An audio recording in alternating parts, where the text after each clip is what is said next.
Guys welcome back to my channel. તો જો guys હું આજે આવી ગઈ છું એક ખેતરની અંદર સંતાઈને, કેમ કે જો ગાઈઝ છે ને મારે ફોટોઝ અને વિડીયોઝ ક્લિક કરવા હતા। તો જુઓ ગાઈઝ મને તો બહુ જ ગમે ગ્રીનરી, મીન્સ આઈ લવ ગ્રીનરી। તો જો કેવું મસ્ત લાગે છે આ ખેતર, નથી લાગતું? તમે લોકો કોમેન્ટમાં કહેજો કે કેવું લાગે છે ખેતર 10માંથી, બરાબર? તો જો આજે હું તમને બતાવીશ કે એક ખેતરની અંદર ક્યાં ક્યાં વેજીટેબલ્સ હોય, શું શું હોય। તો તમે લોકો તૈયાર છે ને એકદમ ખેતરની શેર કરવા માટે? તો જો હવે હું તમને બતાવી દઈશ સ્ટેપ બાય સ્ટેપ।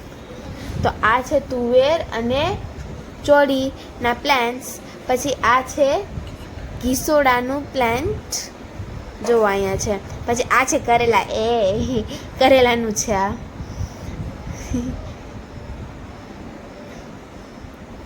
પછી આ છે અળવીનો પ્લાન્ટ, જોઈ લ્યો કેવું મસ્ત છે આ વાળું પણ,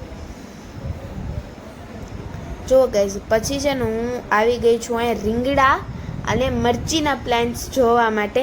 જો હું અડીને પણ જોઈશ, તમને કહું તો મેં પહેલી વાર જોઉં છું આવાળા પ્લાન્ટ્સ બધાય। તો જો કેવો મસ્ત લાગે છે। તો પછી આ છે ઇલાયચીના પ્લાન્ટ્સ અને અહીંયા ઉગે છે ફ્લાવર્સ। સો ગાઈઝ તમને મેં બધું બતાવી દીધું। પછી આ છે અજમાનો પ્લાન્ટ્સ અને ઓલી આગળ એક દૂધીનું પણ હતું। હા, તો જુઓ guys, bye bye guys, please like and share and subscribe. Bye bye. તમને કેવું લાગ્યું ખેતર, કોમેન્ટ કહેજો।